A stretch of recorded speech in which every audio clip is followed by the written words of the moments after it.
نوری نەمر بەرجی چوارم نووسینی مامۆستا محەممەد فەتحوڵڵا گولان.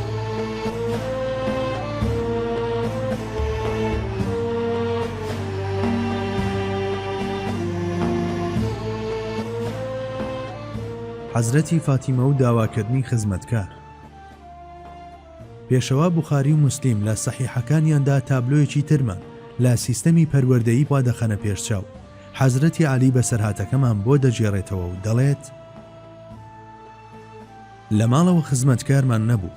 فاتیمە خاتون هەر خۆی هەموو کارەکانی ناوماڵی دەکرد. ماڵەکەمان لە تەنها ژوورێکی بچووک پێکاتبوو. لەو ژوورە بچووکەدا ئاگردانێکی خۆش دەکرد و هەر لەوێشدا خواردنی ساز دەکرد.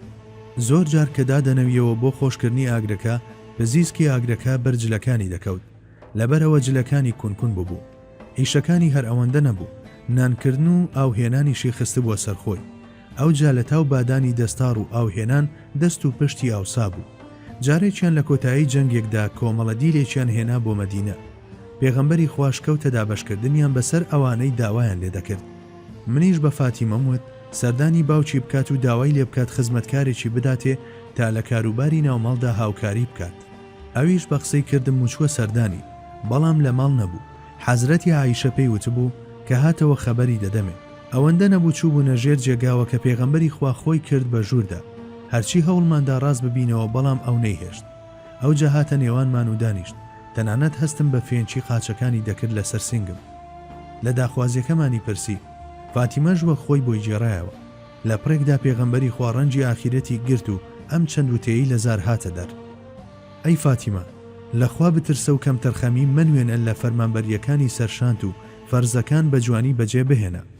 لەگەڵ مێردەکەشتدا بەردەوام ڕازگۆ بە و گوێڕایاڵی بکە و ڕەچاوی مافەکانی بکە بەسەرتەوە. واتە تۆ دوو ئەرکت لە سەرشانە، بەندایەتی خوا پاشان گوێڕایاڵی مێردەکەت.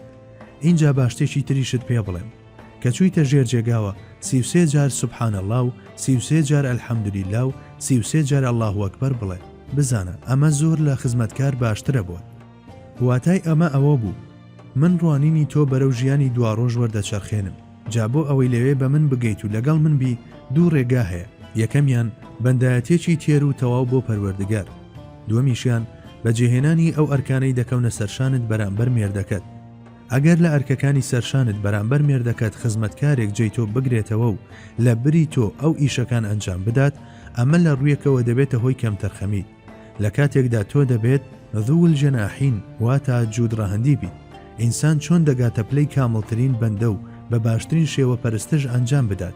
ئینسان چۆن دەگاتە پایی تەواوترین ئینسان و بە تێر و تەسەری ئەرکەکانی بەجێ بگەێنێت.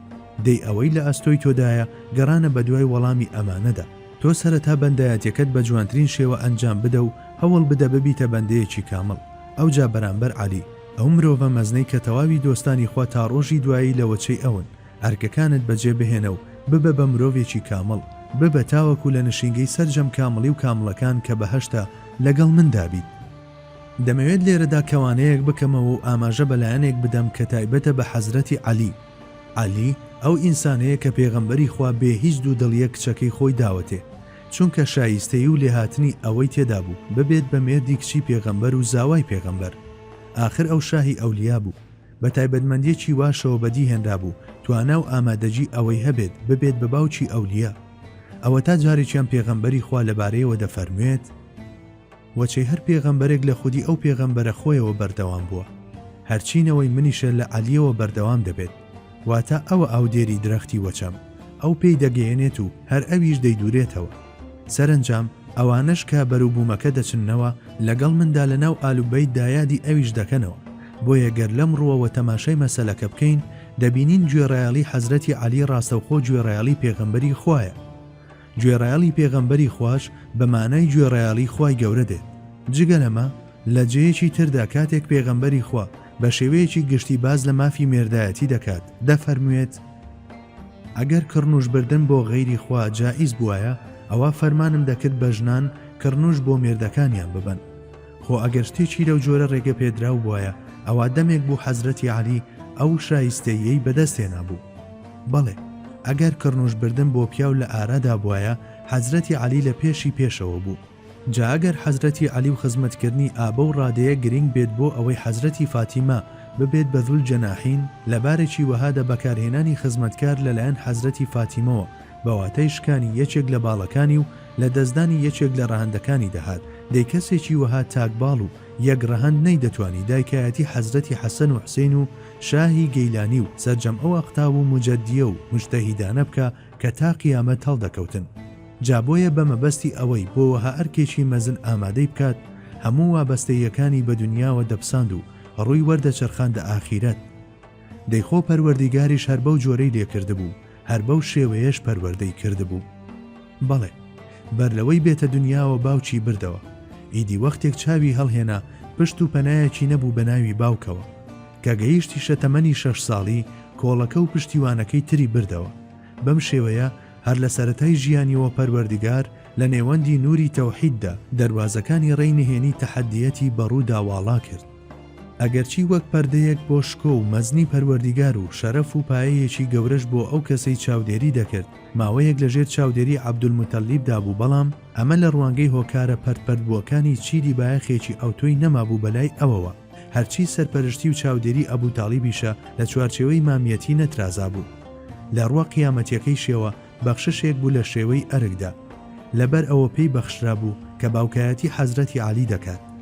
هەر لە سایەی ئەم نزیکیەوە ڕۆژێک دەهات ئەویش عەلی دەبردە لای خۆی و شای مەردان حەیدەری کەڕار و سەرداری پیاوچاکانی لێ دروست دەکرد. خوای باڵادەست بەو جۆرەی لەگەڵ کرد و پەردەی هۆکارەکانی گشت بە جارێک لە بەرچاوی لابرد و ڕووی وەرچەرخاندە خۆی. تۆ هی ئەوە نیت لە دنیای هۆکارەکاندا بیت و بچیت، دەبێت تۆ لە هەموو هەنگاوێکتدا تەمسیری حەقیقەتی ربنا عليك توكلنا وإليك أنبنا وإليك المصير. پەروەردیگارە هەر پشتمان بە تۆ بەستووە و هەر بۆ لای تۆش گەڕاوینەتەوە، سەرنجامیش هەر بۆ لای تۆیە بکەیت و متمانەت بەخوا بێت و پشتیش هەر بەو ببەستیت. فاتیمە کچی بوو، بۆیە بەخۆی ڕەوان نەدەبینی کچەکەی لەو چاکە و بەخششانە بێبەش بکات کە پەروەردیگاری لە ڕووی پەروەردەکردنەوە پێی بەخشی بوو. چ کچێک؟ ئەو کچەی هەر لە حەزرەتی حەسەنینەوە هەتا دەگاتە خاتمە ئەولیا دەبووە دایکی هەمویان. لەبەر ئەوە پێویست بوو ماهیەتی پێگەیاندنەکەی بە چەشنێک بێت، شیاوی ئەوە بێت ببێتە ناوک و تۆ بۆ ئەو میوە مبارەکانە.